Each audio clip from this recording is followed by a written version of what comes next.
morning. Good morning. Hi, Sharon. How are you? Okay, how are you? I'm doing well. Very nice to meet you. You too. What time is it there? Uh, it's about 8:30 in the Ah, evening. I thought it was a little bit later than it was here. Yeah. Oh, what time is it there? Around 9 a.m.? 9 a.m. Yep. Okay, great. It's very Yeah. nice to connect with you, Sharon. Thank you for accepting the invitation and for joining us today. Well, thank you for inviting me. I have a stand this time. Usually I just hold it. Uh, I do have to tell you that my grocery shopping has started sooner than I expected, so I may have somebody ringing my bell partway through. I'll pick up the stand and try and do everything without disconnecting. That's fine. That's perfectly fine. It's just perfectly understandable, not an issue. Uh, it's an informal chat, so yes, by all means. Okay, great. Thank you. Great.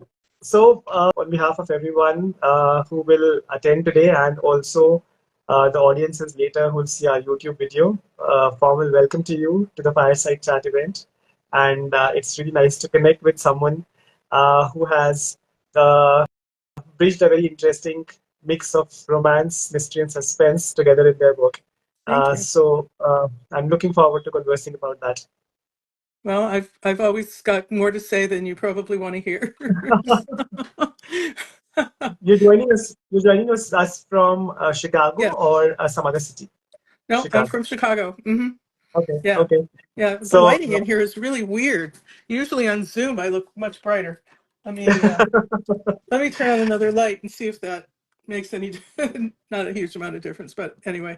no Yes, problem. I'm talking to you from the back room in my small condo on the north side of Chicago. Okay, okay. All right. Great. And I hope you've had breakfast and I or something to. I just finished breakfast and I've still got coffee. So Okay, I've been great. watching a bike race for the last hour. I'm a big bike racing fan, and so I saw that I've in been your doing that. Yeah. I saw that in your bio. Yes. Very, very interesting. So, Sharon, let us start the conversation by first, trying to understand.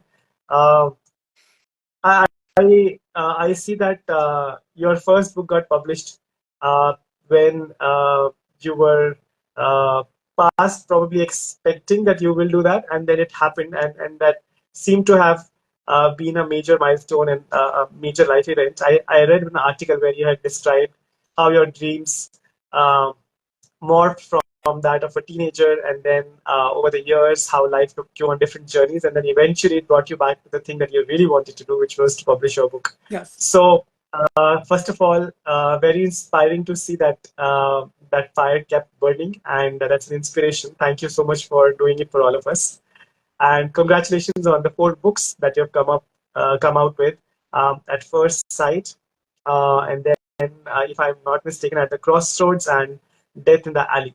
Uh, Mhm. so I don't remember, sorry, the name of the 4th book, but Oh, at the ready. congratulations. Okay, okay. It's the third one in my series. I Uh-huh. have 3 in a series, and then Dead in the Alley was supposed to be a one-off, but it's going to end up being a series as well. So the first 3 books, these 3 are part of the Global Security Unlimited series, right? Yes, all the books that start with at. Um, I Ah, okay. I took the hint Interesting. from a friend of mine who always uses the same first word in the title, but she's got a little more flexible first word than I do, so it's not as not quite as easy as you might think to keep coming up with titles that yeah. So the fourth book in the series is going to be called At the Breach.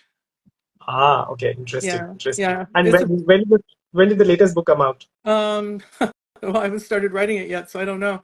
I contracted to write 7 shorter stories this year for anthologies, and I have to get those done because I'm under contract for all of them. Oh, Um, but I okay. just finished the first one today or yesterday. It's called Code Silver, and it's actually a novelette in the Global Security Unlimited series. So if nothing else comes out from GSU this year, I'll have a 15,000 word novelette for that. And the whole thing takes place in Chicago because you can't really move people around a lot with 15,000 words.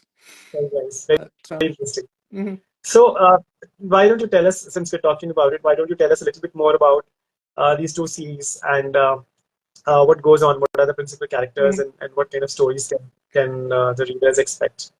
Right. So, because I came at it from the romance point of view rather than from it's 50-50.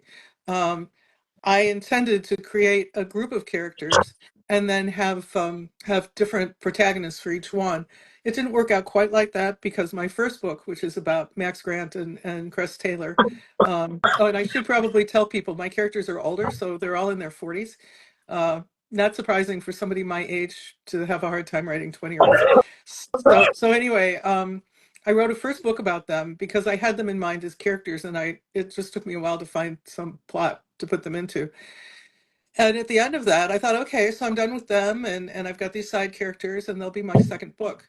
But the plot for the second book didn't work out well because it was supposed to be, it's actually going to be the plot of the fourth book, is about a breach at the company where they have somebody who's trying to undermine their software. The company creates banking software. That's the cybersecurity side of it is all banking software, and they have they have internal sabotage going on. The problem was that Max and Cress were not going to be there, and Max, being the kind of the head of that section, um, couldn't really do it from the travels that he was doing in Europe. So I wrote a second book about them because, as it turned out, I had another story about them, Mm-hmm. which was all about his career as a spy. He had been a spy for MI6 before he retired and went, got a doctorate in cybersecurity and went to work in Chicago. He's British, and so at that point, I decided to tell that story about Okay. them and then Okay. move on to something else. So it starts in Chicago and goes to London, the Highlands of Scotland, where his parents live, and finally to Paris. Because in the first book, Cress is nominated for a very prestigious book award. She writes historical fiction, and so she's supposed to go to the awards event in Paris. And so they're doing that. So there's allusions to what's going on in the company, but he can't really deal with it. He has to leave that for his second in command to do. So and it's all about terrorism, that one. And I have a good twist at the end. But anyway, it's got a pretty exciting conclusion right outside of Paris. So that's how that one goes. And then I was going to write the cyber sabotage book, but JL and Mickey, JL is Max's not only his friend but his coworker. He runs another side of the agency, which is called Watchdog Inc., and they're the ones who do physical protection. And Mickey Press, who is Cress's best friend, who's a lawyer, and she's trying to get ahead in her Chicago law firm. She wants to make partner. She would be the second woman in their 100-year history would have made partner. And so she's got a rival for that position. In the meantime, she's gotten rid of the deadbeat guy she'd been living with for a few years, and he turns out to be a lot more dangerous than she thought. And he's stalking her. Okay. So and because of who JL is, he he's protecting her, but they get involved and they end up. So he goes to London and Scotland with Max and Cress. We don't see that because we saw that in the last book, but this is at the ready. And then but then she's meeting them in Paris. And then from Paris, they go to Vancouver because he's Canadian and he needs to go see his mother. So he takes her to meet his mother, who, even though they live in Vancouver, they're French Canadian, and she has three requirements. And one is that anybody he's interested in should be Catholic. The second is that she should be French Canadian, and the third is that she should be able to provide grandchildren. And Mickey strikes out 3 for 3. So he's got to somehow keep her safe from this guy who's stalking her, reconcile his mother to his choice because his mother is trying to fix him up with an old girlfriend who has two young boys. So she fits every criterion, and she's got a ready-made family for him. And in the meantime, Mickey's got to deal with this whole complication with her law firm, which has some other things going on. So that's how those three books go. Dead in the Okay, very Alley was interesting. supposed to be a one-off mystery that takes place in northern Michigan. And it's about a woman who, she and her husband own a restaurant. She's come back to her hometown from New York, and she and her husband opened this restaurant. And the book opens with him being hit by a motorcycle in the alley behind their restaurant. And the police decide that it was murder. I've got a whole bunch of suspects, including her. One of the two policemen that are investigating the case is her old boyfriend from when they were in high school, and he's a retired bike racer. So that's where the bike racing comes in for that book. And she's got a family mystery that she needs to solve. He has to prove fairly early on that she's not guilty because he's getting involved with her again, and that's a conflict of interest.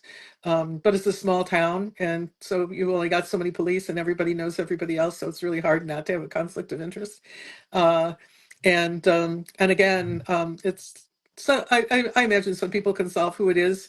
Um, but I had people who got to the end and they're like, well, I was sure it was this person all the way through. uh, so it worked out really well. And then I started getting messages from people saying, so are we going to see them again? So even though it's also romantic suspense, although there's more mystery involved in the other ones, you kind of know in two of the three who the bad guys are. In Right. this one, you don't. But because there's still this big core of romance in there, uh, I but it's going to, even though it's got the side characters, this one, all the books are going to focus on Greg and Bay. He's going to retire from the police because he's been injured a couple times, and but things still keep coming up that they have to investigate. So that's how that one works. It's got a very different tone from the others, which is something you would expect. You don't want all the books to be the same.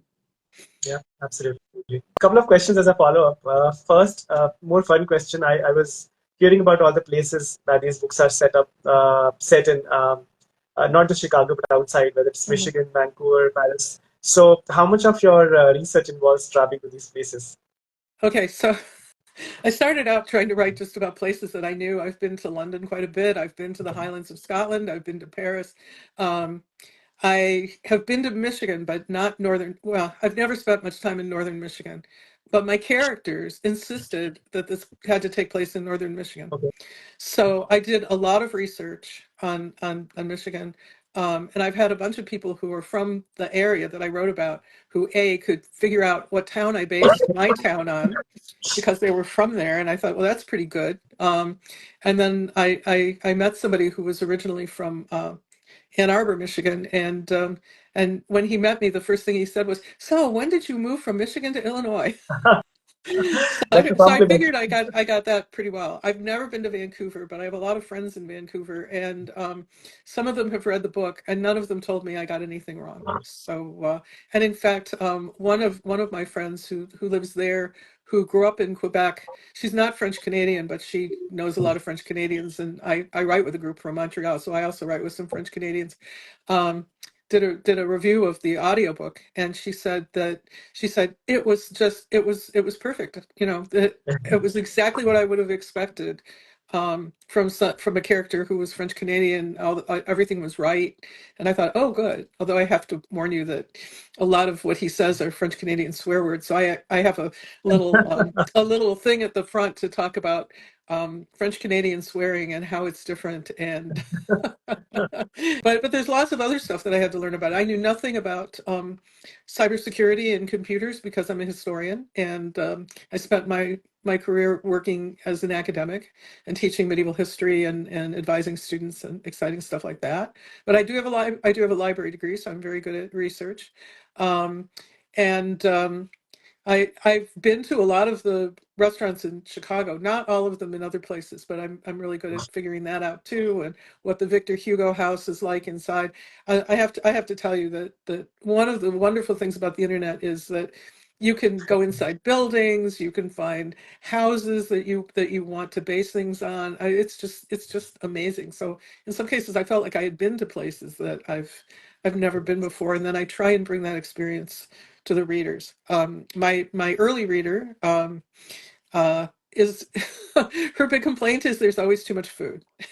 But she's finally just given up telling me that I write too much about food. I really like food. I really like to go out to restaurants. I used to cook a huge amount when I was younger and didn't live alone, so it wasn't as boring as it is to cook for one person, and and all that. So and I have animals pretty much in everything I write because I had a cat. I had two cats in the first book who were based on two of my former cats, and I have dogs in Dead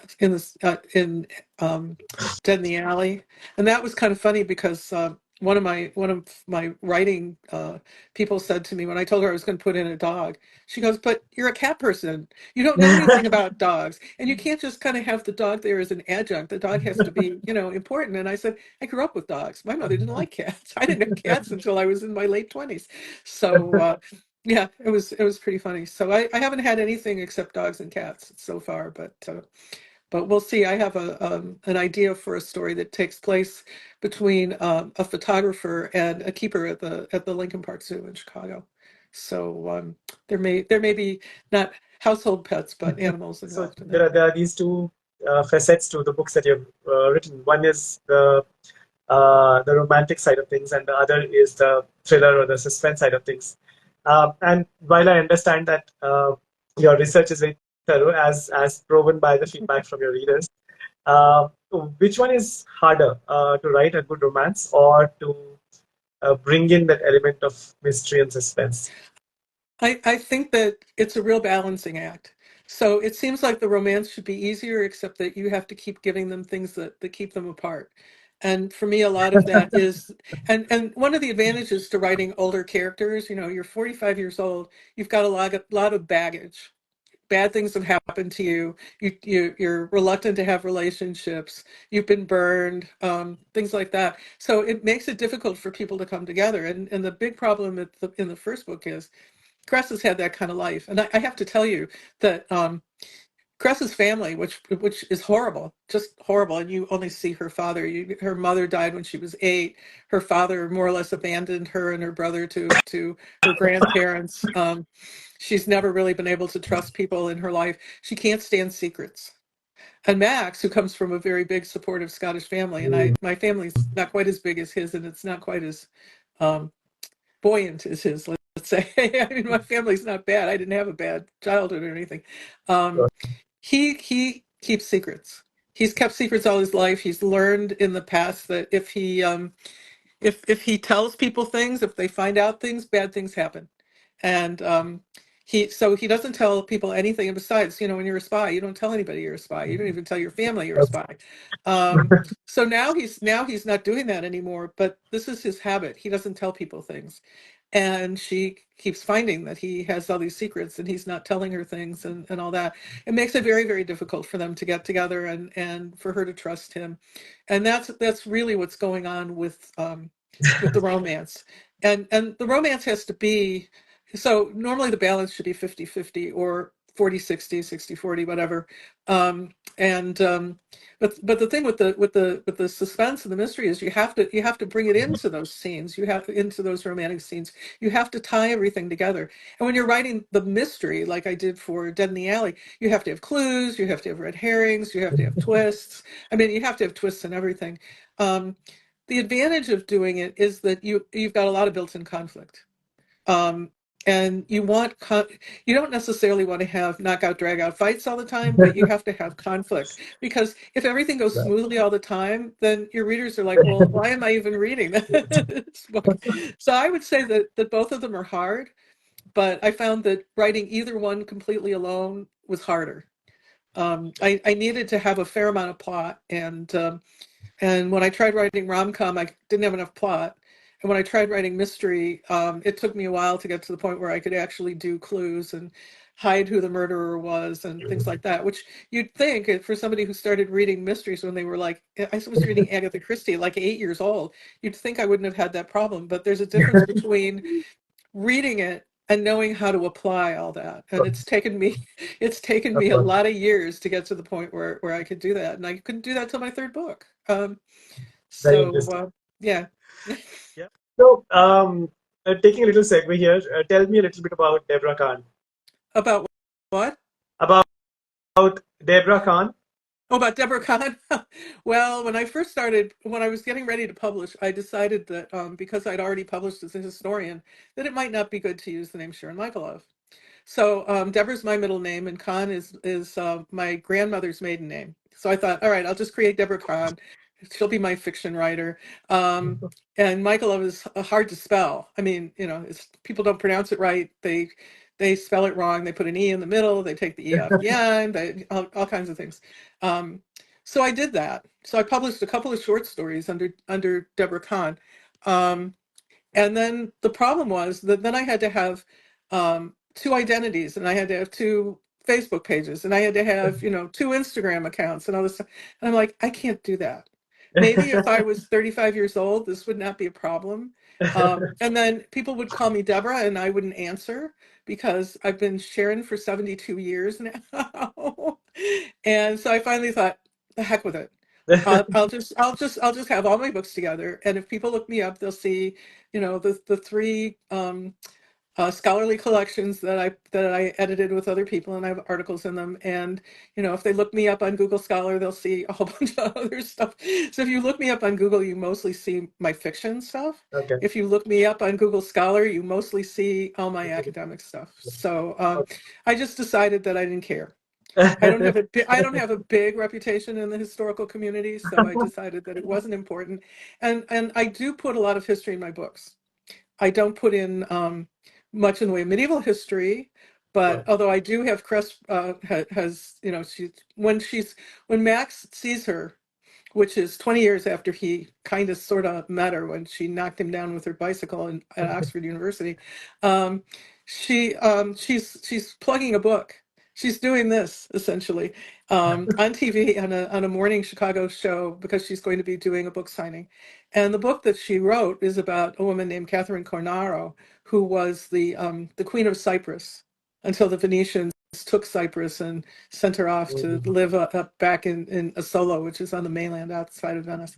So I did that, and I have her talk a little bit about that. But I do a lot with Chicago architectural history and the architecture of other places. So when they're in London, for example, or those kinds of things. So yeah, so I do put history into it. So I decided the heck with it. There's not going to be a Deborah Kahn, and it turned out that there is another Deborah Kahn, and she's an art historian. So then I had to disambiguate the books from hers, and then when I changed my mind and decided to go with Sharon Michalove, I had to get Goodreads to change everything over for me because they already had all the titles up the other way and all that. But I am, as far as I know, I am the only Sharon Michalove anywhere because it was my husband's name.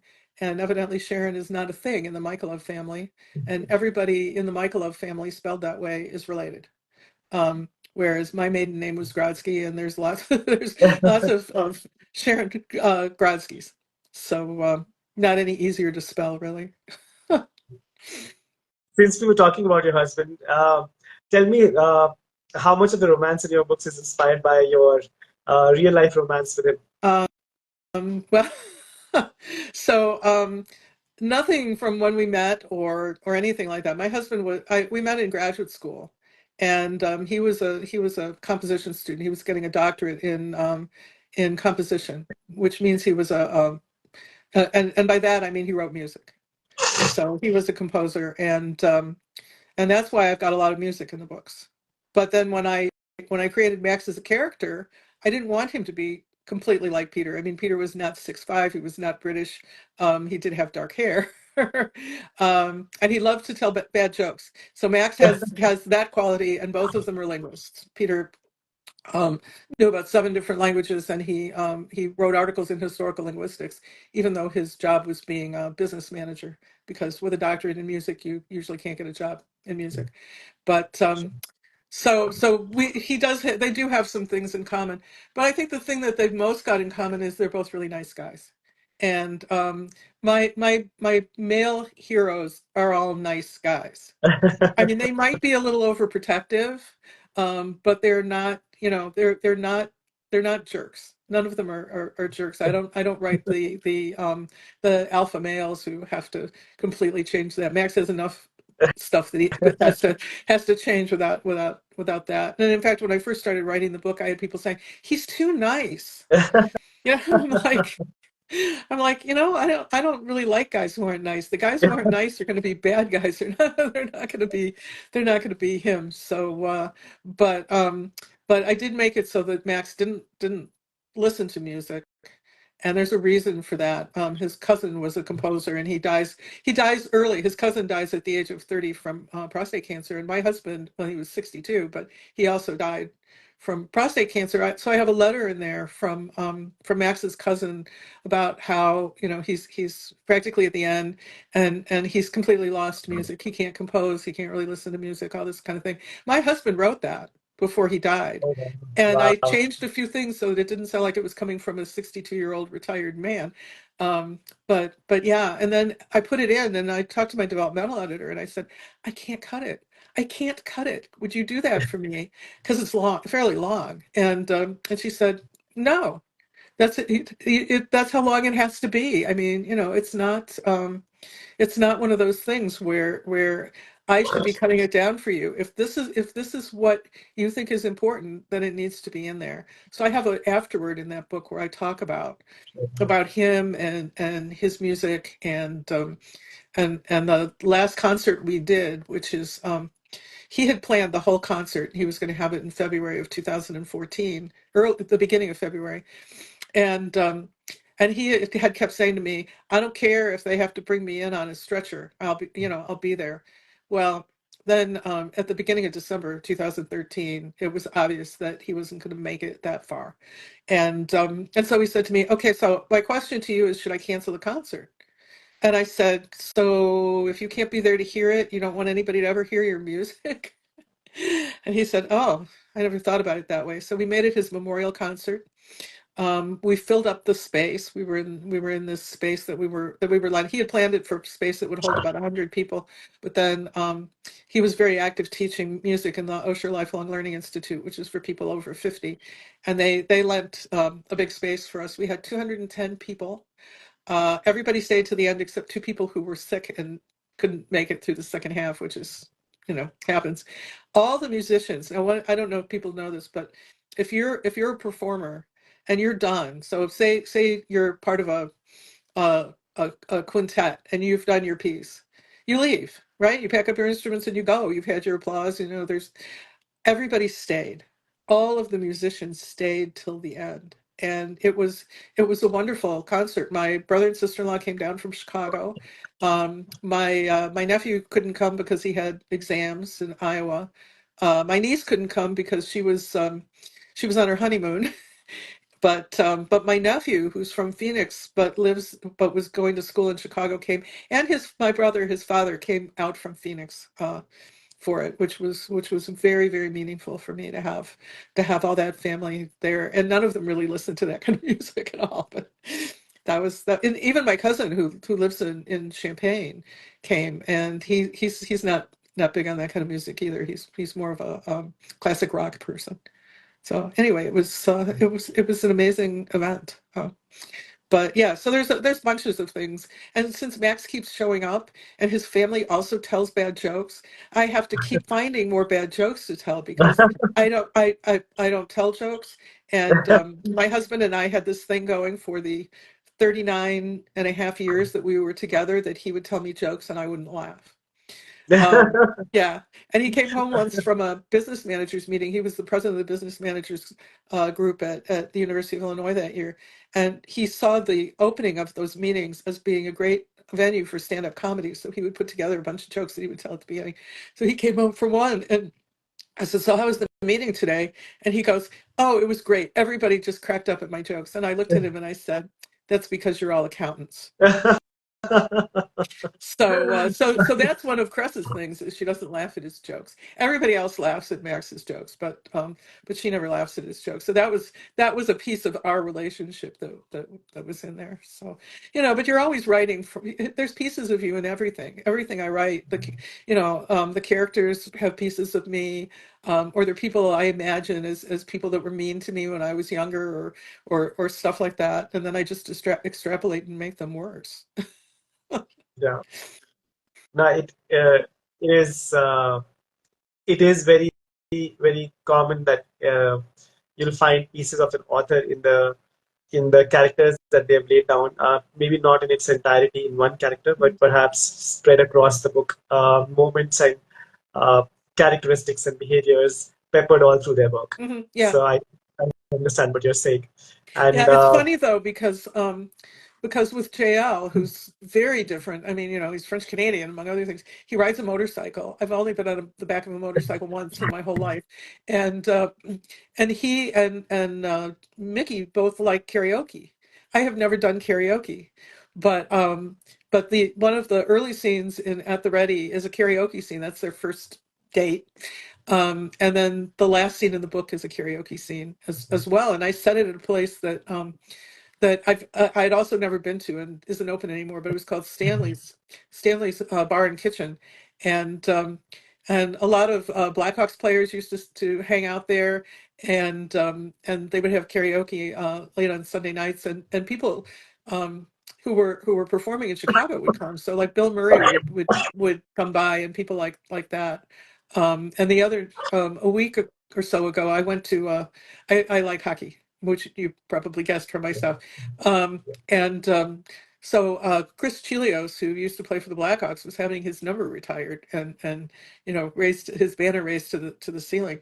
And he was one of the people who was a regular at Stanley's, and he actually talked about it. And I was like, why couldn't this have happened before I wrote the book? But I fortunately there were lots of articles about it, even though it's closed now, and there were bunches of pictures and all kinds of things like that. So I could do that too. So to me, the research is one of the things that's really wonderful about doing the books, because I like to do research and I like to figure out how to make weird little pieces of information, kind of pop in the stories and make it come alive in different ways. So Cress writes at a place called Tony's Patisserie and Cafe, and I used to write there. Unfortunately, they closed during COVID, but I used to write there, so it was very real for me to write those scenes because I knew the place really well. would you want to see any one of those adapted for screen? Any of them. Any of it, or all of Yeah, them? I think to a certain extent, Dead in the Alley might be easier. It's not. It's emotionally complex, but it's kind of not as layered as some of the other ones. But I think for the other ones, the thing with TV or movies or whatever is they take a through line, and they figure out what's going to work cinematically. My nephew, who studied in Chicago, he studied at Columbia College and got a degree in screenwriting, and he's won some awards. But I learned a lot from talking to him, not about writing cinematically, because I'm not really that writer. I mean, I'm more steeped in Jane Austen and Dickens and stuff like that, and mystery writers, because I've read so much mystery over the years. But just from the point of view of why things have to be changed when you go from a book to a movie or a TV series, because things that work one way in a book aren't going to work. And if you're writing, like I write from dual POV, so I have two characters that are not always together. So you might have one who's doing something, and somebody else who's doing something else. But if you take a book, it becomes multiple POV, because you're seeing everybody and you're seeing what you're seeing what all the different people are seeing, unless you're doing kind of a closed lens view. So it's just a very different sort of experience to do that. But I think there's stuff that would work for any of them if anybody out there is interested in making movies or TV shows out of my books. I'll I'm a, go I'm back a to really living. bad salesperson, so I have enough trouble getting people to just notice my books to buy them. I mean, when they buy them, they like them. I get, and the audiobooks for people who prefer audio is they're amazing. I really have really wonderful narrators. And so that's another thing. They're all well-known narrators, because I decided that that was something that would help me sell a few more copies. Sure. There's something else I read in your bio, and that intrigued me. There's something about your dream of being British. Uh, Yes, I've given so that tell up. me, I can't afford to live there, and in some ways, it's a very different and more American place, at least in terms of some of their politics, than it used to be. I couldn't afford to live there for one thing, and I always thought if I moved there, I wouldn't want to be by myself, and my husband kept saying to me, "Well, if we were going to move to Europe, I'd rather move to Germany because his German was really good." And I'm like, "But I don't speak any German. I'm not going to be learning any German, and I don't think we're moving to France because we both spoke French." So that's kind of a whole other thing. But I like the idea of the English village. I like the idea of London, which in some ways was a little bit like Chicago because it's all neighborhoods and that kind of thing. And so I just thought that would be really cool. And then you finally get to an age where you realize, A, this is a stupid dream to still have. B, if you moved there, even if you became a citizen, people are still not going to think of you as British because it's like every white British person and that's can go back centuries being British is related to the royal family somehow. My family's all from Eastern Europe, and I had all these relatives who were my dad's parents both came from Russia. Because my grandfather came over in 1912, my grandmother came over in 1922. They had lots of relatives. Everybody spoke with these accents. They spoke, Russian and Yiddish around, which I didn't understand, which is another way of feeling very different than other people. So I wanted to be somebody else. I just wanted to be somebody else. I didn't want to be any of that person. And then I went to Britain for the first time in 1980, and my husband and I, he'd already traveled all over Europe, and I'd never been anywhere except just inside Canada and just inside Mexico. Those were my only international travel, and and I really worried that it wasn't going to be, the way I thought it was going to be. I thought it was going to be too Americanized, and I discovered that even when they were trying to be Americanized, they weren't really very American. And that's where I got introduced to Doctor Who. And I already knew about Monty Python because when I was in graduate school in the library school, one of our professors had just come back from England and he right. played us some audio, Monty Python audio, and a year later it came to our public TV. So my husband was a huge Monty Python fan, huge Mr. Bean fan, and yet he'd tell you that he wasn't an Anglophile and he wasn't interested in England. So okay, just British comedy. I could listen to your stories for another couple of months. I'll try to wrap up with my final question, Okay. and that is as someone uh, who had this dream of becoming a writer and publishing a book one day, and like I said, some people may say that took a while for you to happen, but it did happen, and the dream that did come true. So, if you were to talk to other budding authors, people who want to write and be published, what's your word of advice? What's your hindsight telling you to impart as your words of wisdom? Okay, so I would say that if you really want to write, there's several things that you should do. One of them I discovered was I can write. I mean, I'd already published in history, but I didn't know how to write a novel. Take classes, meet other authors, work with other authors, and figure out what you're doing. And then as you're going along, have people read your stuff so that you get feedback, so you know what works, what doesn't work, things like that. Um, Sit down and write, if not every day, almost every day. Even if you only get a few sentences written, do something every day so that you develop the practice of writing. And I with Zoom, I have all these groups that I write with. I have Chicago groups I write with. I write with a group in Montreal. I write with the Midwest, with the Mystery Writers of America Midwest, which is 13 states, every Saturday morning. And we started doing it during the first nano after COVID started, and we're still doing it every Saturday morning. That's impressive. So that helps. So just carving out a little time for yourself, because yeah, I was retired when I finally decided that I was going to make one more stab at writing a novel, but I wrote my dissertation while I was working full time. So you can do it. You can find the time.